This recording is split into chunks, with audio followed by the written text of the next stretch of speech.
Absolutely. Thank you, Rob.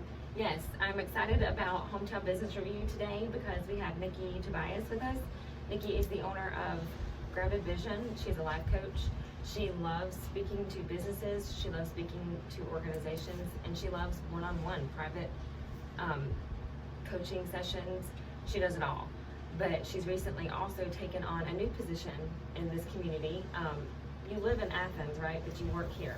Yeah, so I live in Athens. I have a really eclectic professional life. I teach in Greensboro. I teach at UGA. I just became the new director at the Jackson County Habitat for Humanity. So while I think been really well networked and connected across Barrow Banks and Jackson County, across the Piedmont Judicial Circuit, I get to come back and do some nonprofit work that I love, and to work with my colleagues in some new ways. That's awesome. Super exciting. Congratulations. Yeah. Thank you. I know you're excited about that. Was a God thing for sure. So Nikki had announced that she did this mindset, I guess it was a presentation to the Keller Williams of Northeast Georgia. Yeah, so I got invited to do a presentation to some major earners with Keller Williams in, I think it's officially like Northern Gwinnett or something along those lines. And there were some people in the room that were like $800,000 earners and higher. And they had a keynote speaker for their awards night, and it happened to be me. And we were chatted a lot about mindset and how our mindset can lead us to success, or it can lead us in a different direction. And how managing our mindset is completely free. Like, we have complete access over managing our thoughts, which, as we'll discuss today, lead to the actions and the results that we have. And so totally free, totally within our control, doesn't require anybody else's buy-in. And other than us sort of strengthening that new muscle, we don't need any other things or any other people to make ourselves successful this way. And it's, hands down, the most powerful tool I use in coaching. So when I saw that she had done this presentation, I was like, okay, I instantly messaged her and was like, okay, I need you to come to my radio show and bring this plethora of knowledge to all of my listeners, because if you're a business owner, if you do like the marketing, what's it called, multi-level marketing, if you do anything like that, then you are in this unique position where you have to ask people for something. And when you ask people for something, you have to come at it from a place of having confidence, from a place of knowing that, you know, what you're asking, you're actually helping people. If they would just listen to you. So having that is like all about the mindset. Not perceiving that you're nagging them, or like, am I going to get a lot more no's? I actually heard once, and I thought this was so smart among multi-level marketing people, but I think it's true in any sales position, is that for a lot of people, the mindset is, let me go for a certain number of no's over a certain number of yeses, right? If the goal is 100 no's, in order to get to 100 no's, you're going to get a whole bunch of yeses along the way, but then the no doesn't feel so rough. It's like, oh, check. Okay, there's my 5th no. Yes, there's my 10th no. There's my 75th no. And along that process, along that journey, you're going to get a whole bunch of yeses too. But then you don't feel defeated when you're searching for 3 yeses and you get your first 10 no's, right? And that will fit so well into this model we're about to talk about. That's awesome. So I'm going to kind of let you take the floor, so to speak, and dive into this mindset model that you're going to talk to about. Great, and you'll just ask questions. I say this all the time. I go over this all the time, so if I get too fast or some part doesn't make sense, slow me down. So this thing is called the self-coaching model. It's totally Googleable. If you're in your car right now and you can't write this down, just Google self-coaching model and you'll find it. But I think about it in terms of 5 letters, CTFAR, and that's circumstance. Your circumstance leads to your thought leads to your feeling, your feelings lead to your actions lead to your results, and then your results cycle back or circle back to either a new circumstance or a new thought.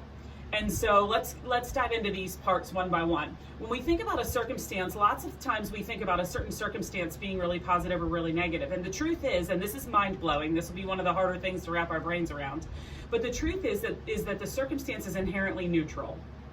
It really isn't good or bad. And the example you can give of that, the example that I use in a lot of speaking scenarios is, what if one of your parents died? There are certain people in the world who that would be really truly devastating for. And there would be other people in the world that exact same scenario would not be devastating. And we can walk through some examples of that. I was at a certified medical examiner state conference, invited to speak and do this talk. And once I went through that example about a parent passing, I said, why don't you all give me an example? And I usually allow somebody to throw out an example in their industry, in their personal life, and then we kind of walk through the process so that they get to see an example like live in person that is somebody's real life example. And man, they jumped in head first and said like an infant dying. And I was like, whoa, like, wow. But that made so much sense to me from a nursing population, right? That was one of the hardest things they're dealing with. And that was, how do we wrap our brains around this? And so we went through an example of how would it become or feel like a negative circumstance versus how would it feel like a positive circumstance if a positive circumstance was how we wanted it to feel. So if we think about that circumstance as inherently neutral, whatever that thing is, it in and of itself is not good or bad. But what happens is, as an effect of that circumstance, we have a thought. That thought then causes the feeling that we have. So it's the thought that creates the sense of whether it's good or bad. So if we go back to the example about a parent passing away, and the thought is, what am I going to do without that person? They were taken too soon. This is going to be so hard. Maybe it was a violent crime, and there's a sense that this wasn't fair. Then what are some of the feelings you might feel? You might feel despair. You might feel overwhelmed. You might feel a tremendous sense of sadness. You might feel lonely, right? If you were really close to that person. So then if we go through that model, so the thought was, again, they were taken too soon. This isn't fair. What am I going to do without them? That led to this feeling of despair or hopelessness or sadness or devastation. Then what is the action we take? Well, it might be that it leads to actions related to depression, right? We don't want to get out of bed.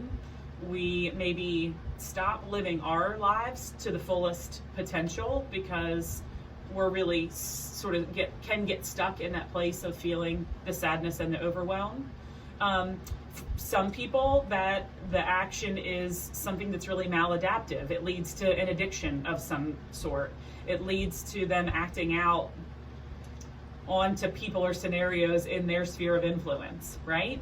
So then what are the results? The results are maybe my work isn't getting done as well. Maybe my immediate family relationships aren't as good because I am now taking things out on people because of this other thing that I'm not handling well.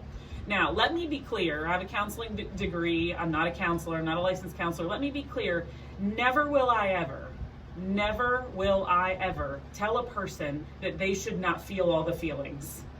It's when we stuff the feelings that we end up in that really maladaptive stuff where we're overeating, where we're over drinking, where we're gambling, where, we're making decisions to cheat on a significant other, to mistreat people that we care about, right? So I am by no means saying we don't get to or that we shouldn't feel all the feelings.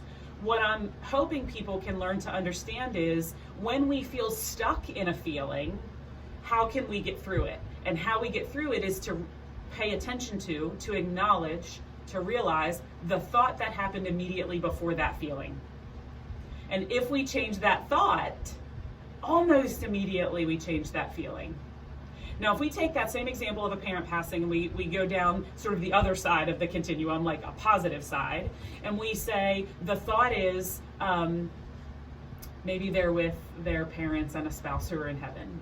Maybe they're no longer suffering. That it's a relief for them and for the family that watching them suffer or in the end stages of their life was really just difficult for everyone. And this is relief. Then that feeling is relief. The feeling might be peace. The feeling might be gratitude for that person's life and for the intimate time that they had in those end of life stages. Well, then what is the action you might take? Well, now we might tell everybody about that parent and what an amazing legacy they led. We might volunteer for a cancer organization because they were so great to our parent, or refer people to that hospice facility, right? All of a sudden, we might have a greater realization that life is finite and that we are not invincible, and we're going to live it to the fullest for as long as we can. We might talk to our children differently about that parent, right? So the action's entirely different. Those results are going to feel different. That's going to lead you back to a different circumstance or thought. So we've talked really intimately about each of the parts now, the feeling, the action, and the result. Here is the other thing that I think is totally mind-blowing. You can jump in this model at any place and dictate which direction you want to go. So an example that I'll give is when I teach at UGA, I have tons and tons of athletes. This one semester I had, I don't remember, 10 or 12 football players in the same semester. And I had thrown out to the class, tell me a result any of you want. Let's start this from the bottom. And of course, a bunch of their teammates were trying to go to the draft, trying to go to the combine, trying to get signed to the pros. And so that was like immediate front and center in their world. And so they said, go to the pros. Okay, great. Your result is you want to play professional football. What action would it take to get those results? And I had them brainstorm this whole list. I got to do every single thing the nutritionist says. I need to not eat what the nutritionist tells me not to eat. I need to go to every weightlifting opportunity. I probably need to weightlift more than they make me. I need to show up when it's raining and snowing and miserable. I need to show up when I'm sick. I gotta, actually go to class and have decent grades so that I'm eligible to play for the seasons I have left. Right? So you go through all these actions. Okay, great. So what feeling would it take to do those actions? Well, the feeling is motivated. The feeling is determined. The feeling is consistent. The feeling is gratitude. The feeling is, and let me be clear too. So there's determined to get signed to the pros, but some of that comes from the thought or the determination that you want to support your family, right? A lot of folks that are athletes want to end up to, pay off their house for their parent, or they have children that they want to raise differently than they were raised. So is the determination to, buy mom the best house she's ever lived in, raise a family not having to worry about food on the table? Is the determination, I really just want to be famous. I want to see myself on TV. I want to meet all the big players, right? So when you think about what is the feeling, we go through those feelings. Well, what thoughts then lead to those feelings? Well, the thought is a belief that it could happen. The thought is I'm worth it. The thought is my family is worth it. The thought is if I put in the work, it will have positive results, right? Well, if you manage all that, then what's really cool is, again, with the circumstance being neutral, it doesn't really matter what the circumstance is. We can overcome it because we've already figured out the thoughts and the feelings and the actions that are going to lead to the result we want. That's pretty darn powerful. That is really cool. Right? So do you want to do an example? Do you want to throw out one of these things, either a result you want or a circumstance that is maybe challenging, or, I don't know, some part in here, and we can go through it. So last fall, I hosted my first photography workshop, and that was a big deal for me because, I majored in English. I'm not a natural born teacher. So for me to stand up and say, hey, this is how you do this and this, it was like, woo, like try not to panic, Katie.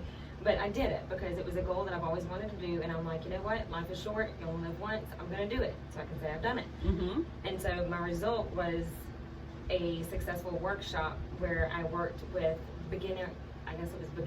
Right. They've, never run a business before in photography. Right. So, successful beginner workshop. Right. Was my result. So the result was successful beginner workshop. So then what was the action? The action was I have to market the thing. I have to, and even before marketing the thing, I got to create the thing in my head, yes. Right? This class, I have to figure out what I actually want to teach them, what is going to be a good fit for them. I have to figure out who are the people that I want to market this thing to? Who is my perfect client or customer? Who do I want showing up for this thing I'm going to create, right? And that's so interesting because that goes back and forth. You're this sort of dream client customer, and what is it they want to know, and what is it I'm going to teach? All those pieces are so interrelated. So once you figure that action out, then the feeling is, I don't know, you tell me, but like I'm excited to do it, like I'm a little nervous, but it's like a good nervous, and I can't wait to see what this leads to. And so then the thought is, I mean, I heard you say a number of things. I heard you say, gosh, I don't know if I'm ready. I don't know if I'm the best person to do this. I don't know if I'll be good for them. I don't know if I know how to teach. But on the flip side, the sort of the overwhelming thought that led you to take the action was like, I'm going for it. Heck, it's worth it. It's a one-time thing. What do I have to lose, right? Those are always sort of, I think, fun, exciting thoughts to have, is that these people could do this thing that they've always wanted to dabble in better.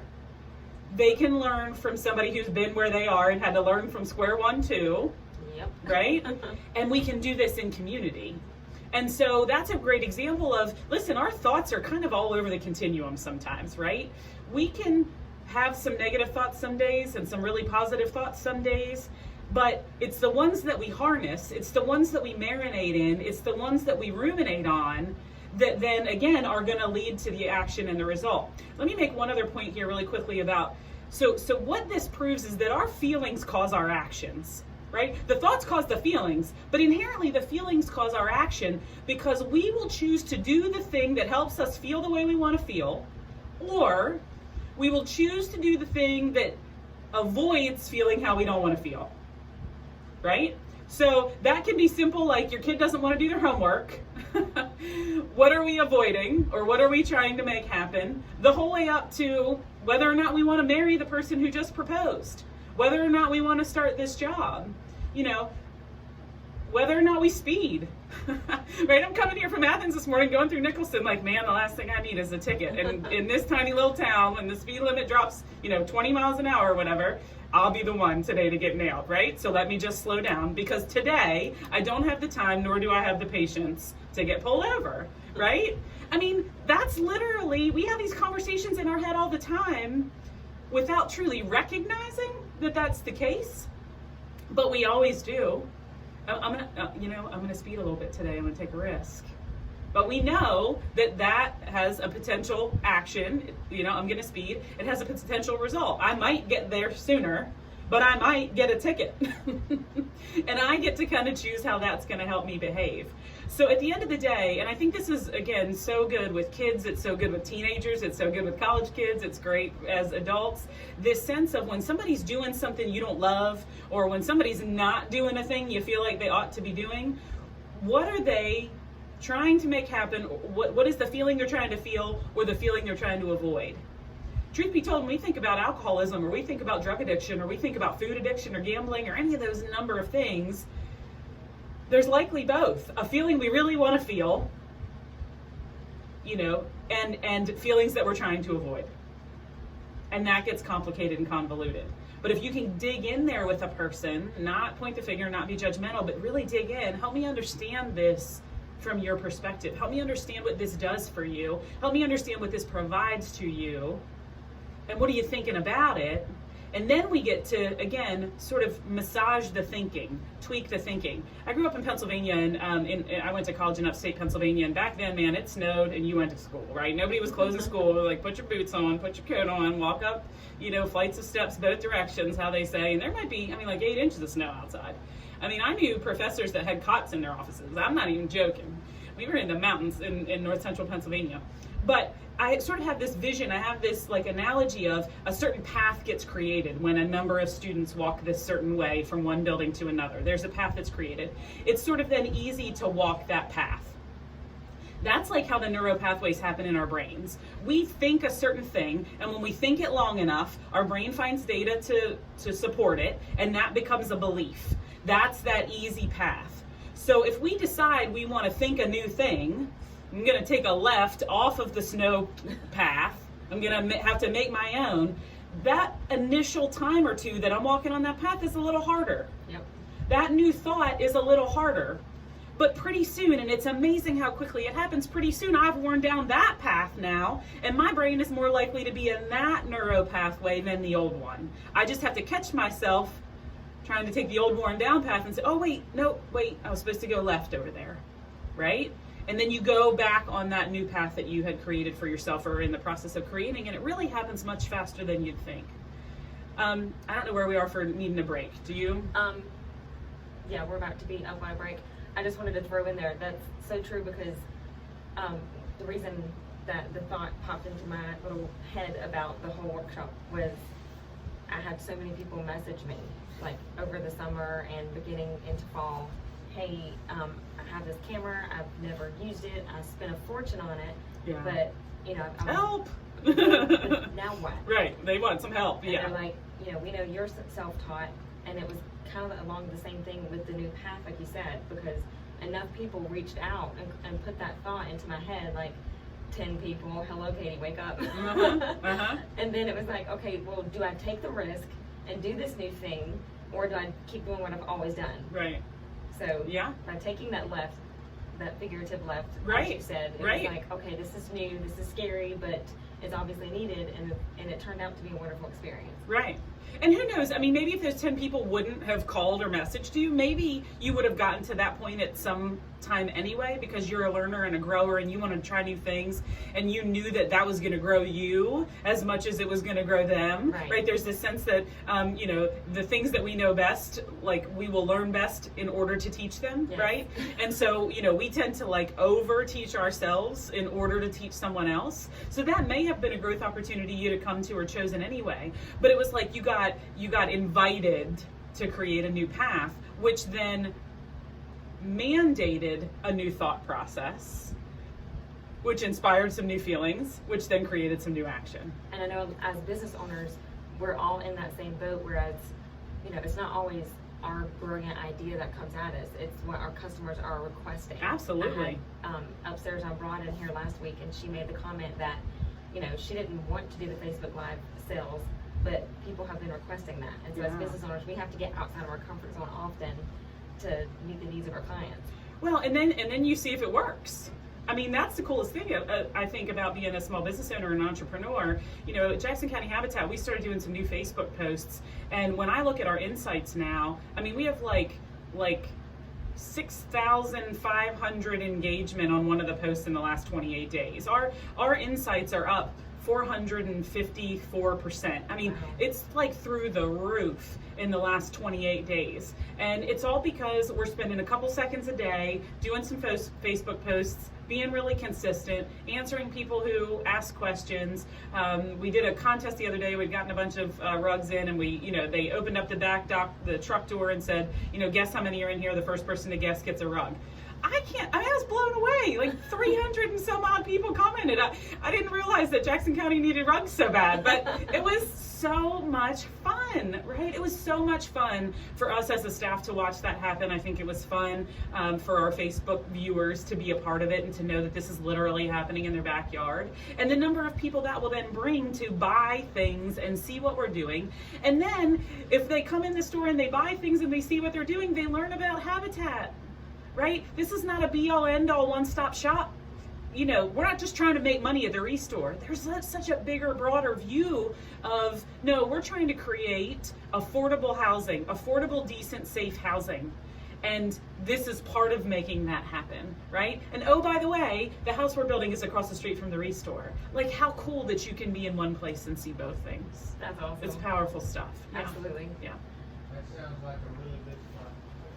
It does. That's a very good segment, a good story. I enjoyed hearing that. We're going to take a quick break. We'll come back with more Hometown Business Review with Katie Griffin. But after this, you're listening to Whisper 91.1 FM, WJJC.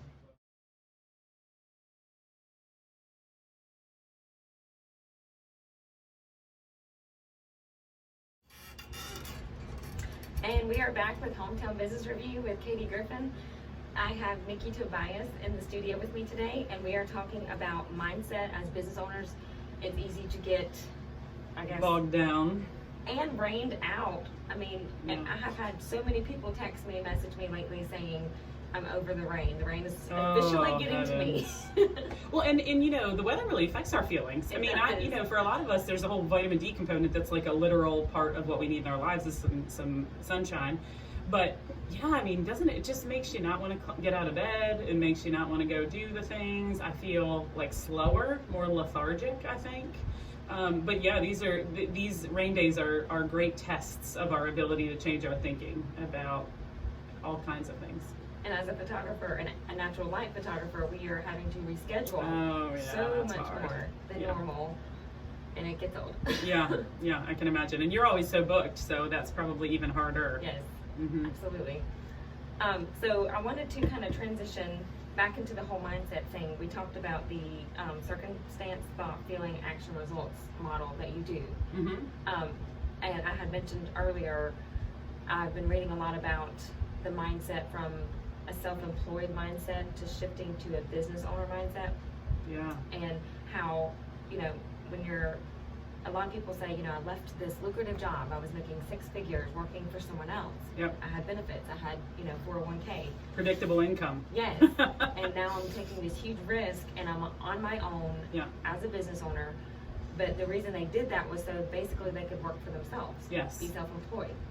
And doing that can almost work you into a hole, because when you're constantly doing the things that need to be done, that's all you're doing. Right. You're not planning ahead. And maybe not doing all those things well. I mean, you and I sort of joke about, I may be able to enter some numbers in a spreadsheet for miles or receipts or whatever that is, but I'm probably not the best person to do my own taxes at the end of the day, right? Definitely not. We might be able to set up your Secretary of State, numbers and figure out whether you want to be a sole proprietor or an LLC or all those things, but at the end of the day you probably want an accountant and a lawyer helping you weigh in on those things. And I think that shift that you're talking about is an interesting one, because it certainly is a mindset shift, moving from sort of having to do it all myself and wanting to do it all myself, right? When you start, I think you want your own hands in everything. And I think that's a great learning opportunity, right? Now I know what I want it to look like or feel like or sound like or be like. I know how often I want to do it. I know how long it takes to do. But then at some point it's like, gosh, and when we're just starting, we think, oh, that person's too expensive. It's too expensive to hire a social media person. It's too expensive to hire an accountant. It's too expensive to hire that attorney. It's too expensive to hire somebody to answer the phone. Whatever that looks like, some administrative things, book your calendar, etc. But at some point then you have to start thinking about how much money do you make an hour doing the thing you do, doing what is your zen, doing what you're best at, and how long does it take to do the thing you're not best at, and so how much is that costing you, right? So if you're somebody who charges $100 an hour to do what you do, but it takes you, 2 hours every month to organize your mileage and your receipts and, all of those things that an accountant or a bookkeeper is going to need, that in essence costs you $200. You could likely find someone to do that for you for a whole lot less than $200. So why do you keep doing it? And my thing is, on top of that, for those 2 hours that you would spend doing the nitpicky work that you could give to someone else to handle, what could you do to further your business to take it to the next level in those 2 hours? You could take an online class in those 2 hours and learn a new skill and implement a new angle of your business in those 2 hours. You could create a new class. You could rework your website. That's a big one. Everybody's like, man, I don't want to pay somebody to do my website. Listen, I think for a lot of people, the website is like the most tedious, like time consuming. 4 hours later, it still doesn't work the way I want it to, and it still doesn't look the way I want it to. And somebody else who enjoys it a whole lot more could have charged you a fraction what it just cost you, because you weren't working with your clients and you weren't working in your business. You were busy working on your business. Now look, we have to do both. You have to work in it and you have to work on it. But at some point we have to do that whole, work smarter rather than harder. And it makes more sense to bless someone else with the opportunity to do the thing they already do well, and give us a little margin to either have some wellness, frankly, or to meet with more clients, or to do something else differently. One of the things we were going to chat about today, for those of you that don't know me or aren't on my social media, January 13th had a fire at my house. I was teaching at the University of Georgia, and so I always put my phone away when I teach, trying to be a good role model, right? If I don't want my students on my phone, I'm not on my phone. And I came out of teaching and grabbed my phone and had 6 voicemails from a neighbor and 1 from 911 that my house had caught fire.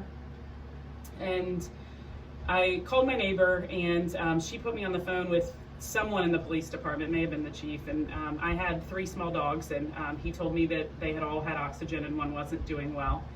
And it was raining that day really hard, and I was, 15 or 20 minutes from my house. And I'm a girl with a big brain. I can sort of multitask as well as the next person. I can think about and do a lot of things at the same time. And from that day until even through today, I felt like I was trying to drink from a fire hydrant. It was like too much information coming at me while I was trying to drive home and in the rain, and managed to get there safely. So I get there, and there are 4 fire trucks and a paramedic vehicle. 2 of the dogs survived, 1 did not. The kitchen, the dining room was destroyed by the fire and the water and stuff coming out of the ceiling. I came to learn pretty quickly that although most of the other things in the house weren't destroyed, that all of it was covered in soot and had smoke damage. And so the trauma of that and being homeless, I was homeless for 4 weeks, something like that. I'm a person who've always worked with people in trauma. I've literally saved lives. I've literally worked with people in the worst of their times, at 2 a.m, in grave scenarios. And there were things that happened those first few days. I was walking and talking, people thought I was okay. I have no recollection of conversations I had, places I went, things that I did. It was like there was not enough margin in my brain to do all the things. To this day, I realized, like I was talking to my counselor last week or the week before, I said, man, I'm hungry and thirsty all the time. What is that about? And I know me well enough to know I'm not eating out of comfort. It wasn't that. I'm like truly hungry. And she said, man, Nikki, we're at the bottom of Maslow's hierarchy of needs. You are currently homeless. I give you permission to eat when you're hungry and sleep when you're tired, right? Like, we've got to do the basic things when some of the basic things are not available to you. And the fact that you're willing and that self-aware to notice that and pick up on that speaks volumes. Well, I just was like, what is happening? Like, I never eat this much or drink this much. What is going on? And like I said, I was acutely aware that it wasn't a maladaptive behavior. Again, like, I wasn't trying to cover up the feelings I had with a donut. I was truly hungry way more often than I had been. And I don't know, counselors help me sort of normalize, help me understand if I'm losing it here and I'm really making decisions that are not good for me, or is this totally okay? And we got to the land of, I think that's totally normal given the situation that you're in, and that your brain and your body require a higher caloric intake when you're in crisis, right? That all the people that I've ever worked with in crisis was not something that I was really present and aware of anymore. Does that make sense? Yes. And so that was such a great reminder to me as somebody who works in nonprofit, that we may see the 5th or the 10th client that has XYZ issue, and so we know how to handle that, and we get in this sort of rote, like, oh, step 1 is this, step 2 is that, step 3 is this other thing. But just because we've seen 10 or 1,000 people go through that trauma doesn't mean it's that person's 10th time in trauma, right? They deserve all that we have. And I've been kind of dismayed. I mean, the only resource you really get in a fire is the Red Cross. And frankly, it's been really, really, really difficult to work with some of the supervisors and some of the Red Cross and some of the red tape that's happening right now. And it's more frustrating for me because they do it all the time. They work with people in crisis and trauma all the time. But in the midst of all this, I started a brand new job, right? No irony. I think it's a total God thing. The day I'm supposed to start working at Jackson County Habitat building homes for people, my house catches on fire and I become homeless, right? The power of the irony of that, I don't know what that's going to turn into, but it feels pretty incredible. And the reminder that people in crisis and trauma all the time, and that it's up to us to do what we can for one another. But like the 4th day, I went and did a speaking gig at the Jefferson Area Business Alliance. I started work that Thursday. I did that Keller Williams speaking gig we were talking about, a week or 2 later. And everywhere I went, people said, I am shocked that you are physically here doing this right now. And again, touching base with myself, checking in with myself, is this maladaptive behavior? Am I doing this to cover something up? Am I doing this to avoid feeling what I'm feeling and facing what's going on in life? And I really came to the place that, no, this is the power of this self-coaching model, is that whenever I get 3 treats out of the dog bag, because I've gotten 3 treats out of the dog bag for 8 years out of habit, and I have the realization that I don't need 3 treats anymore, I only need 2, it brings tears to my eyes still to this day, right? That my life is different. My family is immediately different. But in that moment, I have the choice to live in what I lost, or I have the choice to think about the fact that I pray she's in heaven with another dog that I had that I lost before, and they had lived together. She's with her big brother in heaven, right? Or that I hope that she fell asleep before she died and she didn't experience pain as that happened. I know that she knew how much I loved her. I know that she knew how spoiled she was, right? She was a rescue straight out of the middle of a forest. She knew every day how spoiled she was, and I swear she was appreciative of that, right? I think about ways that she made me laugh. I think about how she crawled under the covers at night, right? I have the choice to have a thought that is happier and is more positive, and then frankly is more healing and more helpful for me than staying in the peace about the guilt that I feel for having her in a crate. And maybe if she wasn't in the crate, she'd have gotten out of the house, or maybe she'd have lived, or maybe she'd have this or that, or like, what if the dogs were in a different order in the crate or a different room in the house? Like, I processed all that, and that is really natural, normal trauma thinking, is to take responsibility for things that aren't our responsibility because our brain is trying to make sense of senseless acts. Could be of crime or violence, could be like this fire. Nobody has come to agreement about how the fire started. They think it may have been the stove, but I didn't use the stove that day. I didn't use the stove in 3 days, to the best of my recollection. So now there's all this investigation about, did lightning strike? Was something wrong with the stove? Was it something else entirely? There's investigators and electrical engineers, and everybody is a part of this conversation. At the end of the day, they got to work that out. But my responsibility is to manage my thinking around my healing and my safety and the 2 dogs that survived, and to, for me personally, to trust my faith that God had this as part of a plan that maybe someday will make more sense to me than it does right now.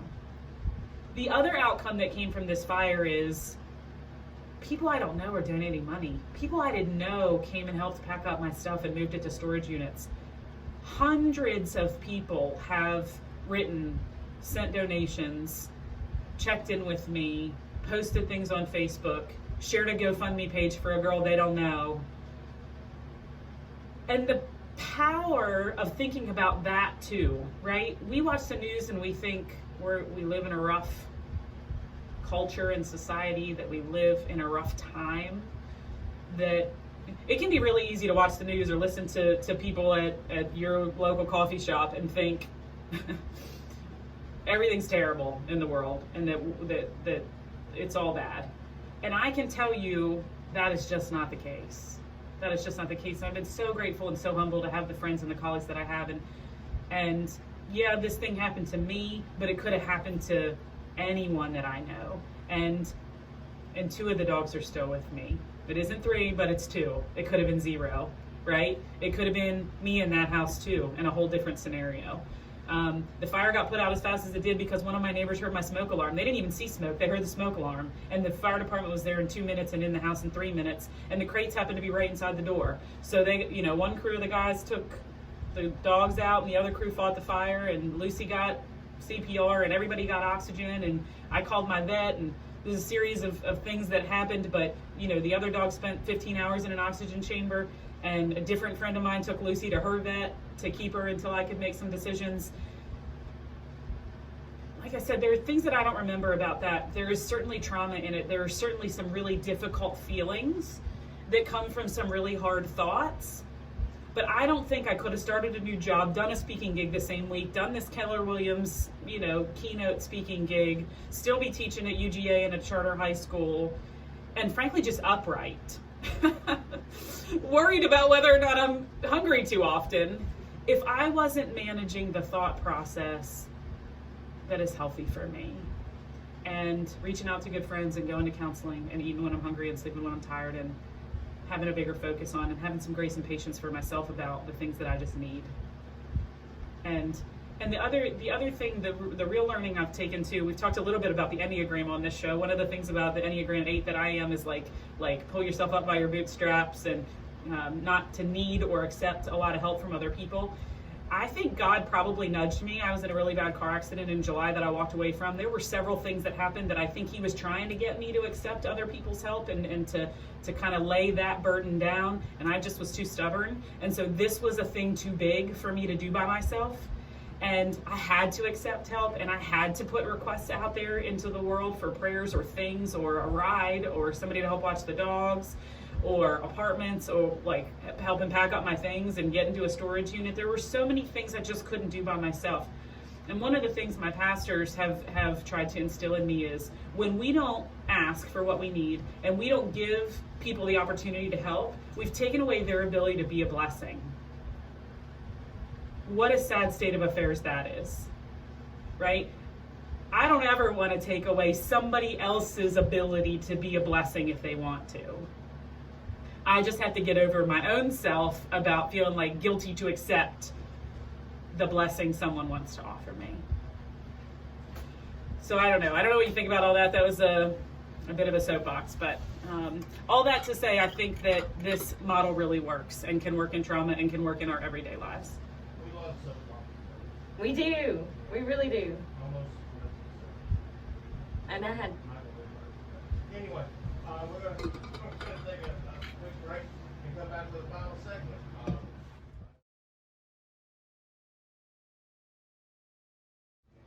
Awesome. Thank you, Rob. So Nikki shared a really personal story about her experience in the past few months and how life-changing and, numbing completely it's been, but also how this model that she's talked about the mindset, the circumstances, thought, feeling, action, results, how that mindset took her from being numb to being able to work through day by day, step by step to where she is now. She's just signed a 3-month lease. She has housing. She has somewhere to lay her head for 3 months. Yeah. I mean, I think that's a good way to say it. I mean, I was numb in some ways. Clearly, my friend said that day I was pretty hysterical. I don't know. I didn't see me, right? But right. But it was the fastest and slowest day of my whole life, if that kind of makes sense. It's like time stood still. I have pictures of myself that day covered in soot and ash and just dirty and muddy and at the second vet's office at the emergency vet. And somebody said, "Man, the look in your eyes is haunting." And when I look back, it's like, wow, it really is. The devastation that was there. But I'm so thankful that I've known about and taught this model for so many months that it is a natural inclination of mine. And like I said, it's a muscle you have to build. Don't get me wrong, right? This doesn't come naturally. You have to catch that thought, the thought that doesn't serve you well, and change it. And think, what feels better? How do I want to feel? What would feel better? And so sometimes I don't get to go from how much I miss Lucy to, I don't know, she's got to be a lot happier now. Or so, from one end of a continuum to the other doesn't always work for me. It's like if you have body image issues, you don't go from one day saying, I hate everything about my body, to the next day trying to do this affirmation that you love everything about your body, because your next thought after I love everything about my body is, yeah, that's crap. But you start where you are. And so when you have body image issues, you start with, well, my ankles aren't so bad. And, well, I get compliments about my eyes a lot. Right? And you do this little bit at a time that you can wrap your brain around, that you can internalize, that can be the new thought, like I said earlier, that you marinate on or ruminate in. And so for me, sometimes, like I said, when I had that revelation that she might be with Chase in heaven, I literally felt warm all over. There was like this relief that came that I thought, she's not alone. And hopefully her and Chase are playing and romping around and watching over us and waiting for us to come. And whether or not that's true, it's a thought that serves me well right now. And there's no harm in it. And that is a discipline that is hard to come by. Yep. Especially these days where you see something online or you see something on your phone, and it's easy just to kind of get carried away, not only in comparing yourself to other people, or you see where, you know, that hasn't ever happened to so-and-so's house never caught on fire, they never lost a loved one. Right.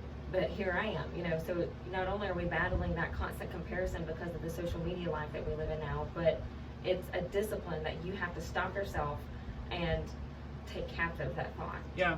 Well, to hear yourself think, does that make sense? Like, to slow down enough to pay attention to and hear your self-talk. And is your self-talk mostly negative? Is your self-talk mostly positive? Do you often feel the way you want to feel? Because what I'm telling you is your feelings are completely within your control. And so if you don't feel the way you want to feel, or you don't have the results personally or professionally that you want to have, the answer is within you. And again, there are people riding in their cars all over, sitting in their offices all over, like, that girl doesn't know what she's talking about. I'm going to debate her. Listen, as an Enneagram 8, I love a good debate. Write to me. Find me on Facebook, Grounded Vision. Tell me how crazy I am. But I would challenge any of you to take me through a scenario that we couldn't help you think better about. And so then in turn feel better about, take more action about in the direction that you want and that is helpful for you so that you have better results. I mean, within days or weeks. No exaggeration. Because we have the ultimate power. We use, they say, something like 10% of our brain. And, you know, since this happened, I'm more afraid to drive my car. I'm afraid to cook on the stove. I didn't cause this fire. I wasn't cooking when the fire happened. My lizard brain, that limbic part of my brain, is doing everything it can to keep me safe. And so it's like over-exaggerating every single potential danger that exists on the planet right now and making me feel like hyper-vigilant and hypersensitive to those things. And so in those moments, I breathe and I say to myself, Nikki, you're all right. Like, that car isn't coming in your lane. You know, that stove didn't hurt you. We're going to do it a little at a time. We're going to do it a little at a time while we breathe. We're going to make some rice today. We're going to use a toaster oven today instead, right? The grace and patience to move in the direction that feels better, sometimes in tiny little steps and sometimes in giant leaps. But knowing that we have complete control and power over that is, I mean, amazing and awesome, and our responsibility to do it, and because it will make us better humans in the world. And it's empowering. As business owners, sometimes, you know, things come at us. As people, things come at us, and it's like, oh, it's easy to feel powerless. That's not true. Yeah. Or that the only thing we can do is react. That's not true. And that's not true either, right? Yeah. We have that ability ourselves. Yeah. Absolutely. So we are at the end of our show. Nikki, you said they can find you on Facebook at Grounded Vision. Yep, or Jackson County Habitat for Humanity and Restore, either place. We have a women's build coming up the first week of March. We're looking for women who want to sling hammers and saw stuff and watch us build a house. So if you want to do any of that, be in touch and we'll hook you up. Awesome. Thank you so much for being on today and Thanks sharing for having so me. much of what's going on in your life right now. I appreciate it. Thank you. And we are done for the day, but we will be back in the studio next week for another Hometown Business Review. Thank you so much for listening. Thank you everybody for listening and stay with us.